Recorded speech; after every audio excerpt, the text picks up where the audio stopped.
Nessa primeira parte sobre Mariátegui, nos diz Daniel Faruhubo, procuramos mostrar como o problema da recepção da obra de José Carlos Mariátegui, particularmente na América Latina, deu-se de maneira heterogênea nos campos científicos e políticos. Então, eu gostaria de começar esse episódio agradecendo para quem acompanhou a gente até aqui, sendo talvez uma das nossas melhores temporadas, né? Tanto em questão de audição, quanto em gente falando, comentando, trocando uma ideia comigo sobre. E é uma honra poder estar desbravando os caminhos da América Latina com vocês, tá? Faz uns anos atrás que essa questão é uma questão que me inquieta muito, e ultimamente eu andei lendo a galera das revoluções africanas, árabes e as parcerias com os povos amarelos, com os povos racializados no centro do capital, e óbvio, né, também fazendo esse diálogo com a gente, que é sul-americano. Eu acredito que cada vez mais, né, que a gente precisa dessa luta, então, anti-imperialista, anticapitalista, anticolonialista e socialista, passando por uma luta internacionalista e de solidariedade entre, como disse Fidel Castro, os povos rebeldes. Aqui a gente fala da América Latina, porque é o tema que a gente está trabalhando, mas obviamente do mundo. Então, esse resgate do Mariátegui, ele não tem como fim a produção de uma pesquisa para a universidade, mas de entender, né, esses caminhos que foram traçados, inclusive pela galera da universidade, resgatar eles e manter a memória viva, né, pensar as nossas teorias, nossas práticas, a partir dessa aliança dos povos rebeldes para destruir o capitalismo. A gente segue nossa quinta temporada da Caverna do Morcego, hoje com as palavras finais do livro do Daniel Faruhubo, né? Que é o Labirinto Periférico, Aventuras de Mariátegui na América Latina, mas entendendo que a gente vai dar continuidade em Mariátegui e na questão peruana. E em breve, né, final do episódio, eu falo um pouco sobre isso e trago para onde a gente vai, já que eu fiz uma pergunta no Insta, né? Se vocês preferiam que eu simplesmente escolhesse o livro ou que vocês votassem no livro escolhido. A gente tem 3 livros ainda do Mariátegui para trabalhar. E aí falaram, não, Morcego, escolhe o livro, a gente confia em você. Então a gente vai falar sobre isso também. A gente continua abastecidos pela palavra de Silva Kusikank, né? Acredito que essas coisas dialogam muito, que é quando ela diz que o desafio dessa nova autonomia reside em construir laços, sussu, que nos permitam romper os triângulos sem base da política e da Academia do Norte, construir nossa própria ciência e um diálogo entre nós mesmos, dialogar com as ciências dos países vizinhos, afirmar nossos laços com as correntes teóricas da Ásia e da África e enfrentar os projetos hegemônicos do Norte com a força renovada de nossas convicções ancestrais. Então, buscar o Mariátegui nessa relação entre luta, militância, pesquisa, né, do pensamento social, principalmente brasileiro, olhando em ambos os lados pro antes, é na verdade essa proposta para o presente de enfrentamento do projeto hegemônico a partir das nossas alianças e teias. Lembrando que O Labirinto Periférico, Aventuras de Mariátegui na América Latina, pode ser comprado na editora Terra Sem Amos, e com o cupom #Morcego na Autonomia você tem 20% de desconto nesse livro, tá? Aqui é isso, a gente faz esse corre.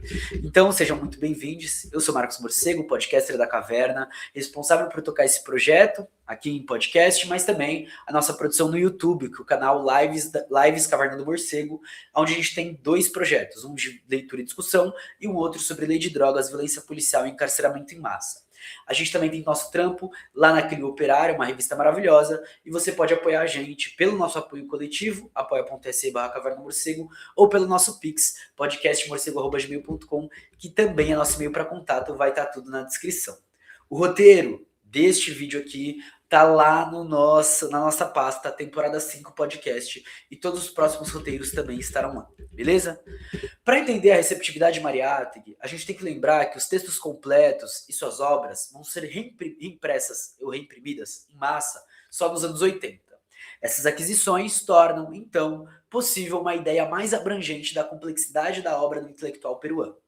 A imagem de um Mariátegui heterodoxo teve como fonte Aníbal Quijano, José Aricó e Alberto Flores Galindo, pensando a partir dos exames das contribuições de Mariátegui, da especificidade do seu marxismo e da relação entre teoria e praxis. Óbvio, ele era um marxista. Ele era um admirador do bolchevismo e da Revolução de 1917.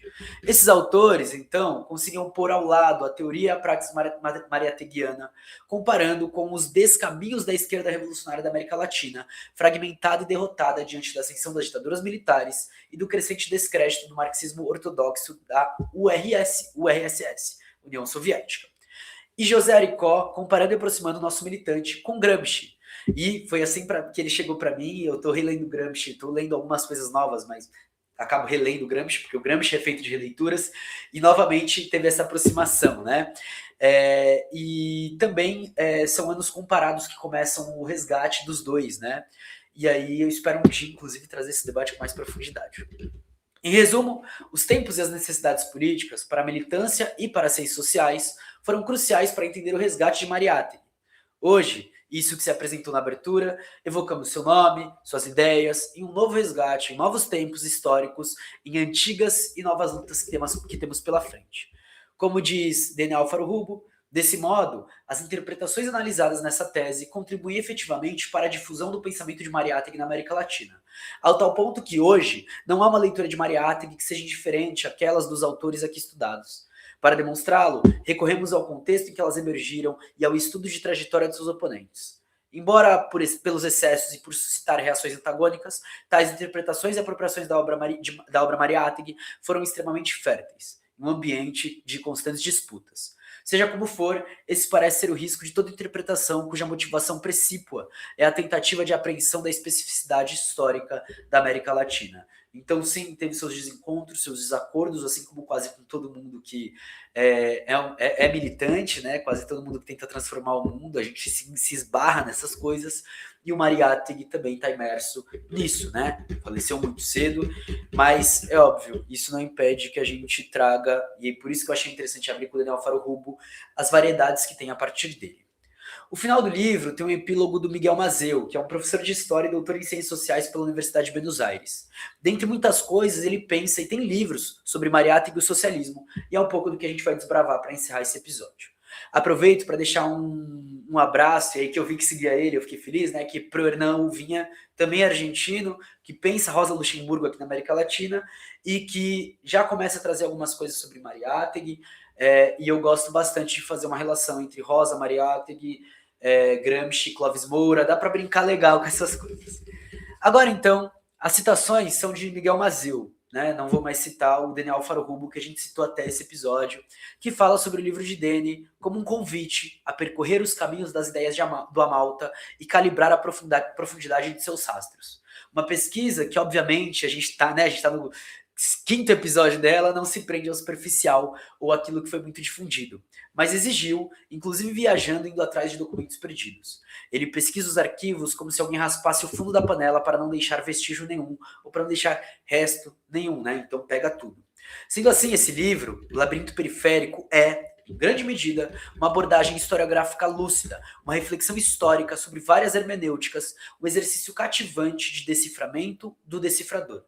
Só que é também mais do que isso. Dene estaria então aí no que é definido como um mariateguismo, sendo experiências militantes e acadêmicas, e aí, né, ou com seus respectivos recursos e protocolos, com suas formas discursivas, sendo não uma linha teórica e prática única, mas já tendo expressão como um braço acadêmico muito novo, né? A gente sabe que a gente enfrenta isso dentro da universidade, mas já sendo até em certas medidas institucionalizado, mas também tendo uma expressão concreta em diferentes espaços de diferentes formas, como foi no passado. Então, Mariátegui e mariateguismo, embora não sejam a mesma coisa, possuem uma grande relação. E aí, partem do próprio Amalta e de suas intuições profundas, situadas no geopolítico, no geocultural e no epistemológico, mas também das críticas aos próprios fundamentos do eurocentrismo, o colonialismo e a racionalidade que receita monólogos. Além disso, é antidogmático em suas propostas, buscando, a partir disso, propor linhas de fuga fecundas e compor uma obra viva. Quando, no começo da caverna, eu gosto de lembrar dessa história, Noah, que participou de episódios aqui e durante um tempo foi responsável pela revisão e por outros trampos da caverna, artes e por aí vai, era uma das principais pessoas que a gente discutia no dia a dia para pensar os sumos da caverna, né? Considero aí que todo mundo que faz parte aí, mesmo que momentaneamente, eu considero muito vivo aqui com a gente. E na época que eu estava começando a pisar, né, o pé nessas elaborações mais profundas, me falou sobre isso, que o marxismo era uma ciência viva. E, né, é transformação, é mudança. E ele precisa, então, estar em constante debate, diálogo, construção e reconstrução. E quando Mazeu disse que o Amalta foi o fundador do marxismo da nossa América, mas um marxismo que não é exatamente igual ao marxismo, mas ele chama de recriação, eu diria que é isso, esse é o marxismo. livre da ciência unilateral e de toda certeza da infalibilidade na hora de decifrar a realidade, livre de incrustações positivistas e naturalistas. É a dialética de um filósofo da praxis, né? Para o filósofo da praxis a gente diz socialista.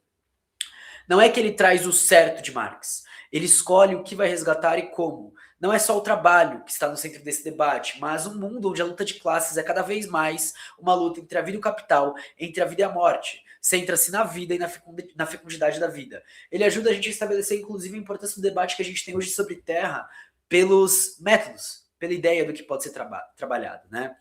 E aí acaba sendo de uma perspectiva integral que resgata partes deixadas de Marx, né? Ele consegue redescobrir Marx, um Marx excêntrico e marginal, um Marx que se interessa pelas sociedades não europeias. E aí eu recomendo, né, o trabalho da Marlene Ribeiro, que a gente sempre cita, ele está até separado aqui, que é o Movimento Camponês, Trabalho, Educação, Liberdade, Autonomia, Emancipação, Princípios barra Fins da Formação Humana, que é um livraço foda. Outro livro que eu espero um dia trazer para a caverna. Diz Mazeu, um Marx que não concebe a nova sociedade a partir de um simples e linear desenvolvimento de forças produtivas, o capitalismo como pressuposto necessário para a sociedade comunista. Longe de todo o fetichismo das premissas materiais, despeja o terreno à imaginação, ao desejo, à luta consciente, ao sujeito real. Um Marx que intui o potencial transformador das formas comunais e das classes não modernas e que fornece chaves originais para pensar a ecologia, a tecnologia e as formas materiais de opressão. Miguel Mazeu mostrando que ele também está aqui debatendo o que a gente está vivendo hoje, né? Então, longe de ser mais marxista ou menos marxista, é um marxismo de Nuestra América, nossa América, é o nuestro socialismo. Um projeto, segundo Mazeu, vital e não canônico. É o filósofo da praxis destilado no mundo periférico, do lado desigual e combinado, ao lado de formações sociais heterogêneas, ao lado da mistura, as alteridades, o abigarramento. Lembrando muito Silvia Kusikank, né? É que aí não tá fácil da Silvia Kusikank, mas leiam Silvia Kusikank.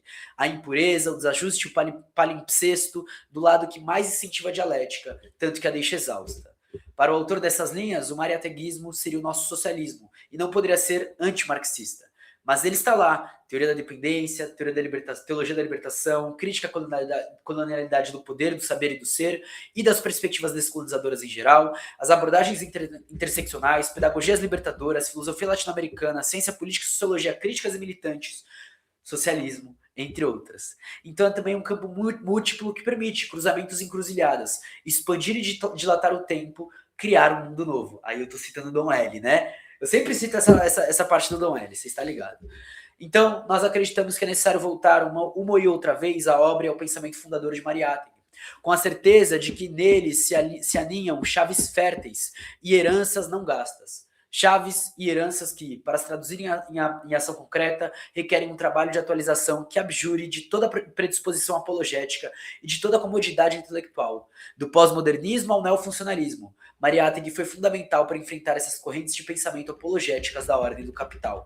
Mas, apesar de tudo isso, fica faltando algo, que é o que vamos tentar trazer aqui, que são as suas contribuições para o debate de uma estratégia política revolucionária.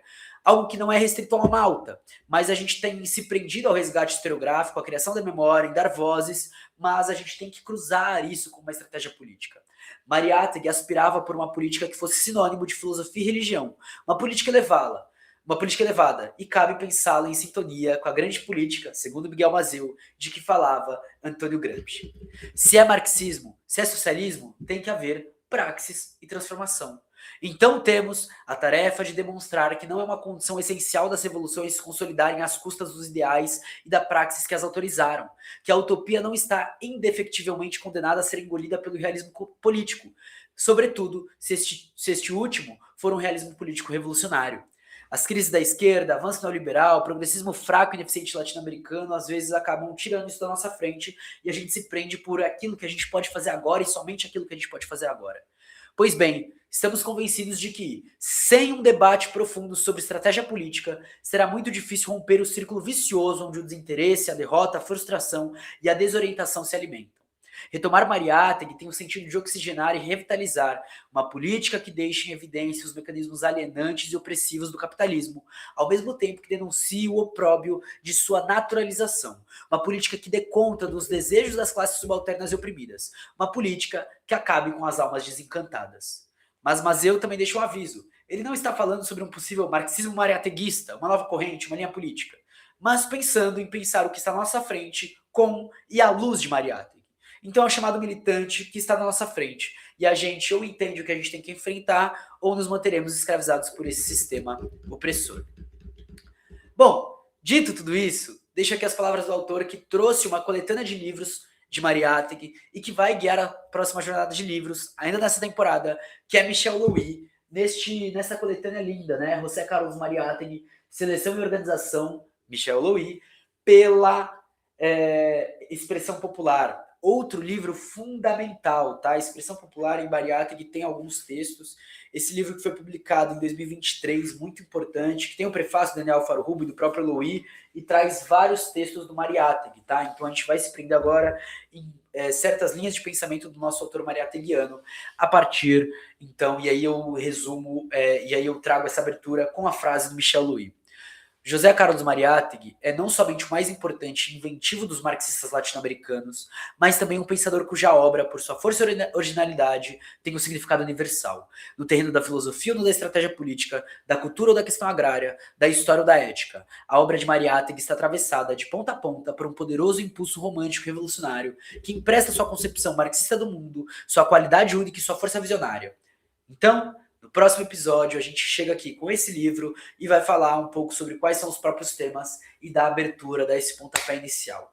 Espero que vocês tenham curtido. A gente, então, encerra aqui a primeira parte dessa temporada, da quinta temporada, né, que a gente abre dando um panorama geral e depois vai para Mariátegui.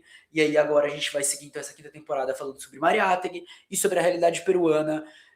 Lembrando, se vocês tiverem pessoas que falam sobre Peru, coletivos, organizações e movimentos sociais, partidos principalmente, dá um salve que a gente faz essa entrevista. Principalmente se as pessoas forem de lá, assim como a gente fez com a Bolívia, assim como a gente fez com a Venezuela, assim como a gente fez com o Chile, tentando criar esses diálogos concretos das lutas latino-americanas. Espero muito que vocês tenham curtido. Não esquece de compartilhar esse vídeo, de dar o seu apoio, de deixar um comentário, de apoiar a Caverna do Morcego. A gente se vê no próximo vídeo, continuando a quinta temporada. Até mais. Um grande beijo. Tchau!